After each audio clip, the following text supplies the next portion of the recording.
Jesús Lemus, maestro de maestros, a quien admiramos y respetamos, usted lo sabe, en esta familia de la que siempre forma parte, porque creo que sus comentarios desde el conocimiento de los problemas sociales en México enriquecen este espacio libre como el viento, y por eso y más también le pido que busque sus libros, como el más reciente, bueno, miento, el penúltimo y el último, porque hablan de los tiempos de Calderón, el licenciado, y de jaque a Peña Nieto y su imperio de corrupción sobre el copetón, más lo que nos presente próximamente el querido Jesús Lemus, a quien saludo con mucho gusto. ¿Cómo estás, Jesús? Muy buenas tardes acá, muy buenas tardes, noches, donde te encuentres. ¿Qué tal, mi querido Vicente? Te saludo con mucho gusto y te mando un fuerte abrazo hasta la calidez donde andas allá. No sé dónde estés o donde estés, te deseo lo mejor siempre de la vida. Te mando un abrazo por acá, ya es noche y bueno, estoy a tus órdenes. Siempre un placer estar contigo, siempre un gusto poder platicar, mi querido Vicente, y más en una noche de viernes fría y lluviosa por acá. Ando en Califas, mi querido Jesús, en el Wild West, dicen en inglés, en el viejo y lejano oeste. Oye, mi querido Jesús, ¿qué piensas de estas acusaciones, de estos señalamientos contra el presidente Andrés Manuel López Obrador? Algunos dicen, como Pepe Cárdenas, como Riva Palacio, que si las cosas estaban mal, ahora están peor con López Obrador. De hecho, en la revista digital MX hasta publican algo así como el riesgo de culpar a Calderón, como en la mayoría de los problemas en el caso de los sacerdotes jesuitas, solo por mencionar ese caso. AMLO no admite ni el más mínimo grado de responsabilidad, aunque para la iglesia la tiene quien detenta el poder. El presidente ha explicado una y otra vez, pues cómo no vamos a tener los niveles de homicidios que tenemos, pues si lo agarramos acá, y Calderón lo agarró acá y lo subió hasta por acá. ¿Cómo ves esta narrativa? Para mí es de mucha perversidad y de mucha ignorancia, pero ese soy yo. ¿Qué piensas tú, Jesús, de esto? Yo empato con tu punto de vista, Vicente. Creo que los conservadores se han hecho valer de ese discurso chingaquedito que está todos los días en todos los medios, donde siempre tratan de manipular, por supuesto, el discurso. Tomando en cuenta la realidad de las cosas, pues hay que analizarlas a fondo, como siempre debe de ser esto. Creo que el presidente López Obrador, no podemos negar, y hay que insistir mucho hasta el cansancio, no podemos negar que la ola de violencia que tenemos en México, pues sin duda alguna es resultado de la perversa negociación que tuvo en su momento Felipe Calderón, Genaro García Luna con el narcotráfico.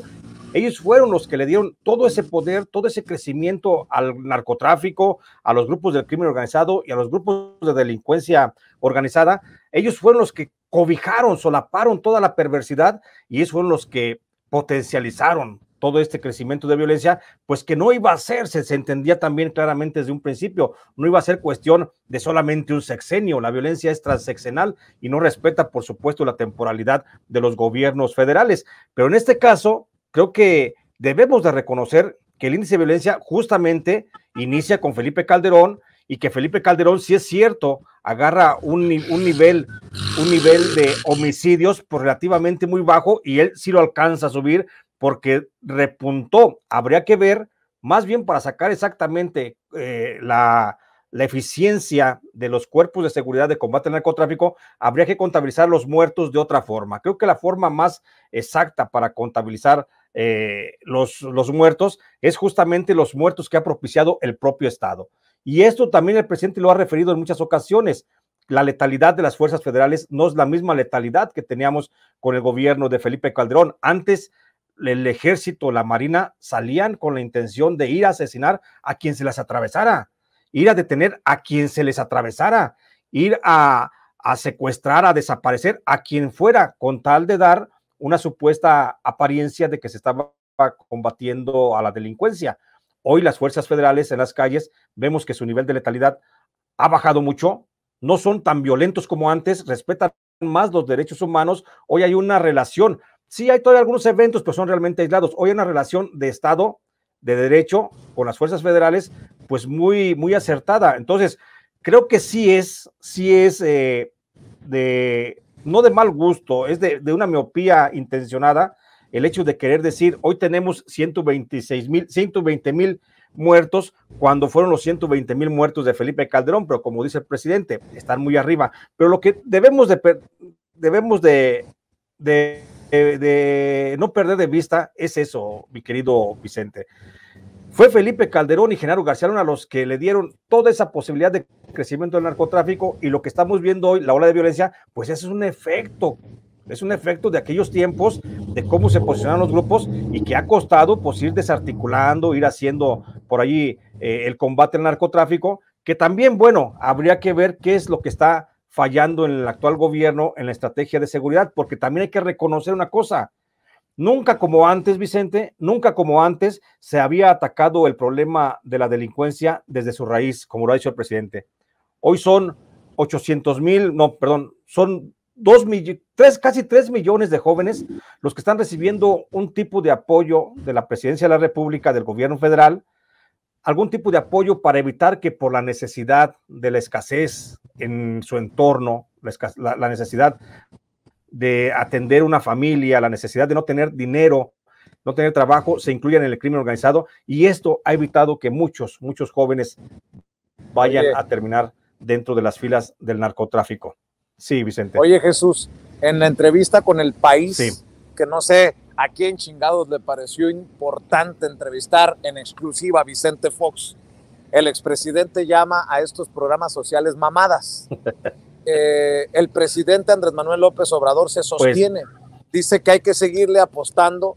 ¿Cuál acabar con lo de abrazos no balazos? Al contrario, reforzar la estrategia de seguridad, que no consiste en andarle dando brazos al crimen organizado. Creo que es también una ridiculización muy ojete por parte de los conservadores, de los opositores. ¿Tú qué piensas de esto que muchos consideran un berrinche, un aferrarse del presidente Andrés Manuel López Obrador a lo que muchos creen que no está funcionando, a pesar de que hasta con números lo ha demostrado que poco, sí, pero se ha contenido la violencia, o algunos, al menos algunos crímenes en ciertos apartados de la delincuencia, de acuerdo a lo que presenta el presidente. Mira, Vicente, pues no he leído esa entrevista de Vicente Fox, pero seguramente no me pierdo de nada importante. Y esas mamadas que dice él, que son esos programas de atención a los grupos prioritarios para evitar que los jóvenes y los muchachillos y los chiquillos sean secuestrados por el narco y los conviertan en sicarios. Nomás te pongo tres datos de un trabajo que estoy haciendo justamente hoy, y que es con base a los programas de desarrollo social del gobierno federal. Antes, en promedio, el Cártel Jalisco Nueva Generación reclutaba por cada 6 meses, con fuentes informativas aproximadas desde adentro del Cártel Jalisco Nueva Generación, cada 6 meses reclutaba a 3,000 jóvenes.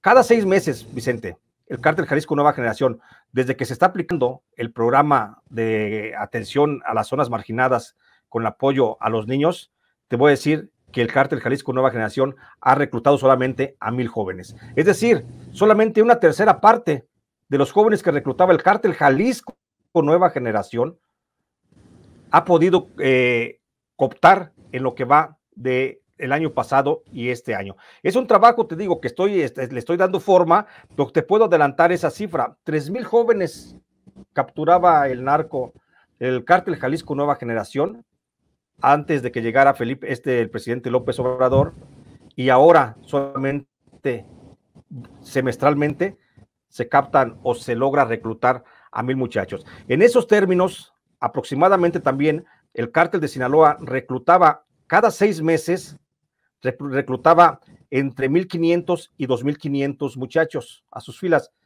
Desde el año pasado la disminución ha bajado en casi un 50%, es decir, menos de 1,000 por cada 6 meses. Esas cifras nos están hablando de una cosa real que en ninguna parte se dice, que en ninguna parte se lleva esa estadística, porque ni en el INEGI ni en ninguna parte vamos a encontrar este tipo de datos. Y esas son realidades y esas son ventajas de que, por ejemplo, estamos viendo muchas familias que están viendo que sus hijos no tienen ya la posibilidad de ser reclutados por el narcotráfico. Si a eso este señor Vicente Fox le llama que esos programas son mamadas, pues más mamada es la que está haciendo él con su propia existencia, porque simplemente está negando una realidad que es inalterable, mi querido Vicente. No podemos negar que el presidente tiene razón para aferrarse justamente a decir, voy a retirar de la posibilidad de que los muchachos sean reclutados por el narcotráfico con apoyos del gobierno federal. Eso nunca se había visto. ¿Por qué? Porque ese sector, los más pobres de entre los pobres, habían sido siempre abandonados. Y hay otra cosa bien importante, mi querido Vicente. Hay regiones que te voy a decir, por ejemplo, por decir alguna, la región de Apaxingán, en el mero corazón de la violencia de Michoacán, donde era frecuente en promedio mensual el reclutamiento de 100 personas de algunas de las comunidades más pobres, pues al menos pobladores de esas regiones no tienen conocimiento de que jóvenes se estén reclutando con el narco. Y estamos hablando de que son jóvenes que hoy están participando activamente, beneficiándose con los programas del gobierno federal. Entonces, creo que Vicente Fox desconoce completamente la realidad, como siempre la ha desconocido esa realidad, y creo que el presidente López Obrador, en ese sentido, en ese combate a la delincuencia, está siendo muy acertado. Yo creo que si se ampliara más el programa de becas, de apoyos para los jóvenes de las comunidades más marginadas, más desprotegidas, sin duda alguna seguiría siendo el principal golpeteo a los grupos del crimen organizado. Claro, faltan muchas cosas, pero por algo ha comenzado el presidente de la República y está haciendo con muy buen tino ese combate al narcotráfico. Ahora, hay que también ser sinceros.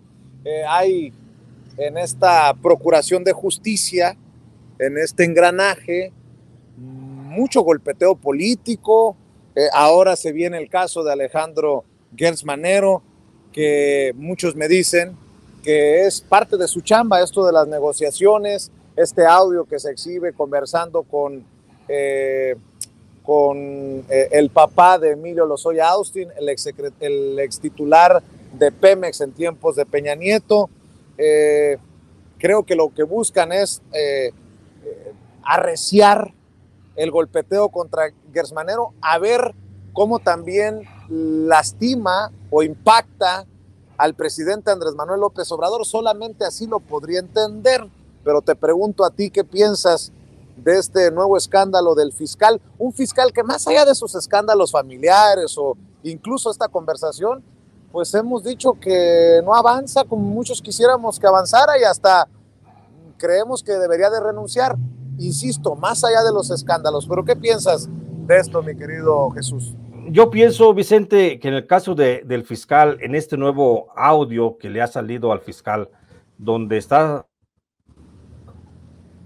hace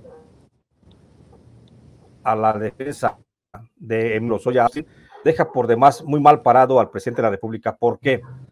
Porque el presidente de la República, recordemos que su triunfo electoral, su triunfo sobre la conciencia misma de los mexicanos, que fue donde nos enamoró completamente a muchos mexicanos, el presidente López Obrador, recordemos que fincó su propuesta de gobierno en dos pilares fundamentales, que era el combate a la corrupción y era la procuración de justicia para todos sin distingos. Creo que esa tarea que le ha dejado a Gertz Manero no está cumpliendo cabalmente. Más allá de que se quiera pensar de que los señalamientos contra Gertz Manero sean un golpeteo al presidente López Obrador, yo lo veo muy distinto, yo lo veo desde otro punto de vista. No es la forma, sino es el fondo lo que debemos analizar de este caso.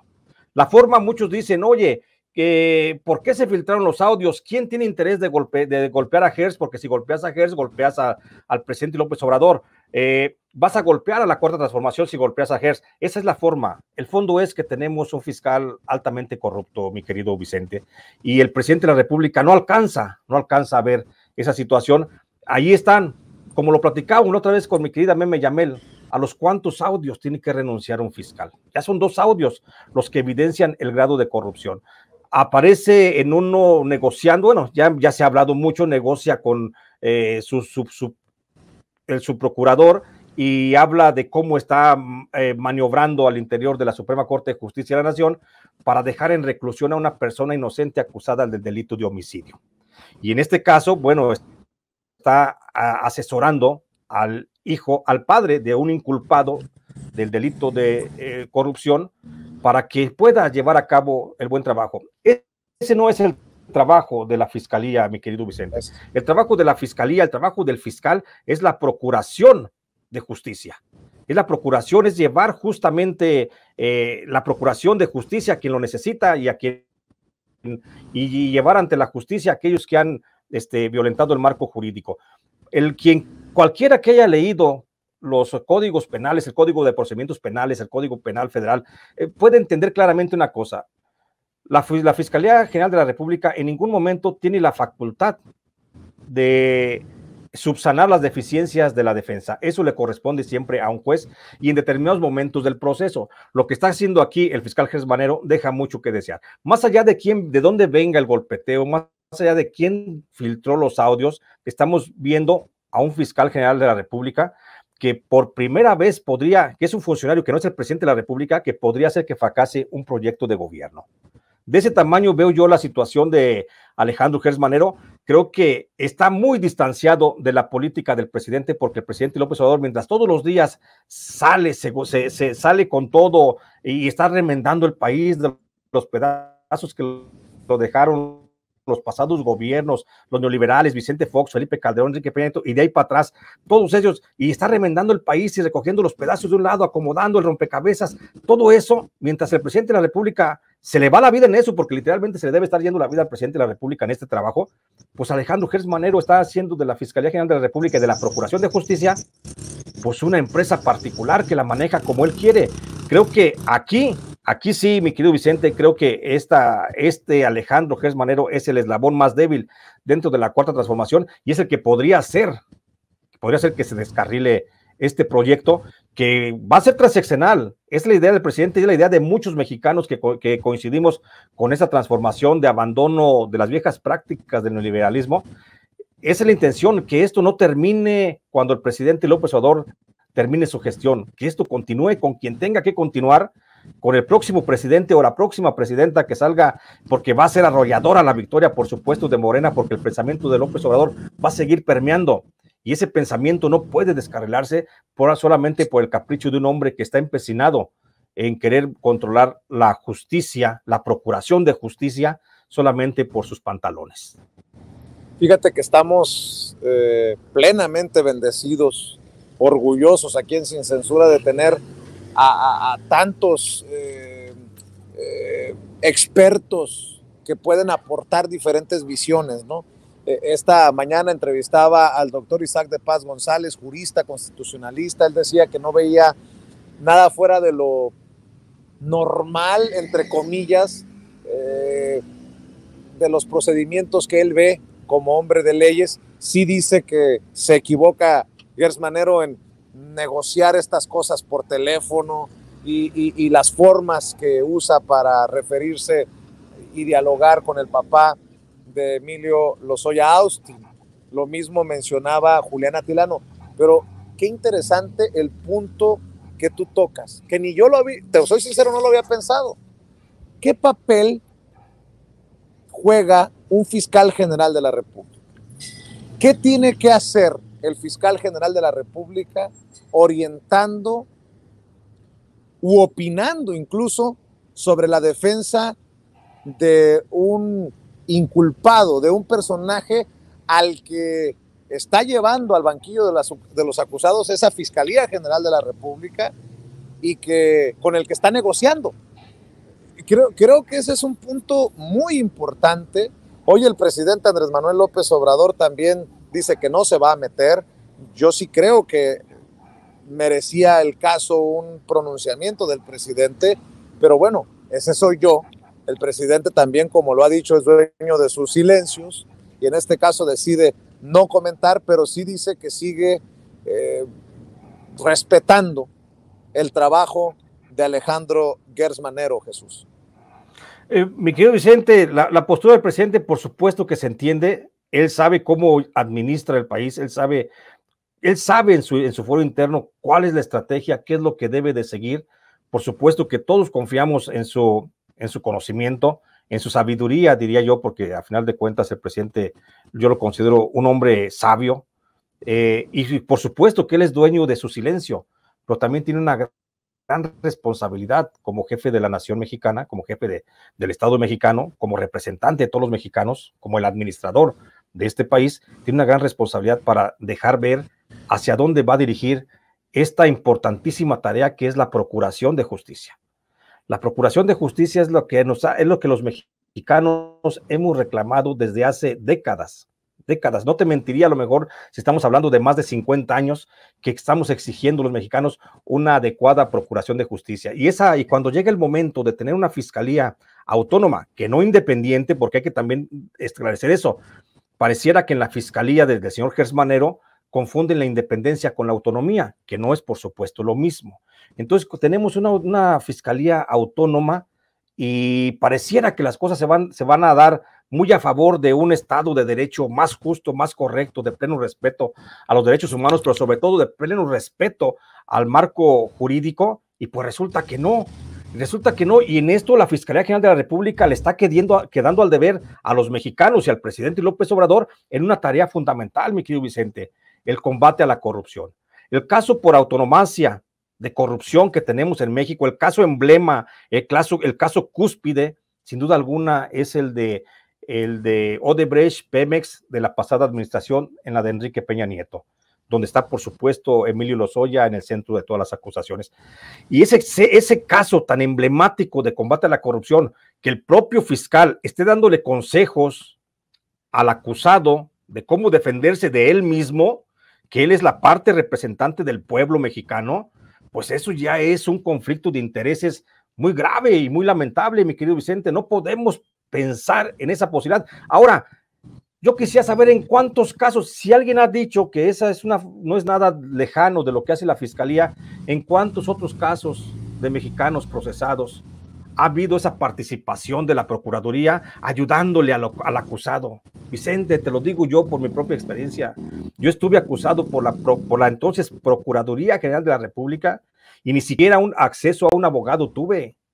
No, hombre, yo hubiera alzado los brazos al cielo que alguien me hubiera dicho, mira, hazle por acá y hazle por allá.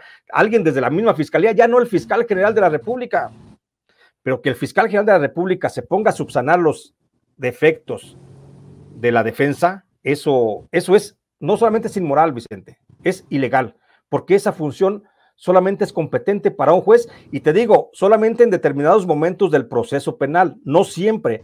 Hay momentos en los que el juez dice, espérame, aquí la defensa está fallando en esto y lo subsano para que pueda defender debidamente al acusado. Pero la Fiscalía siempre es la parte acusadora, la parte representante de la sociedad que es la ofendida por los actos que cometió el inculpado. Y hoy vemos a un fiscal que está del lado del inculpado, entonces dime qué esperanza nos albergan, mi querido Vicente.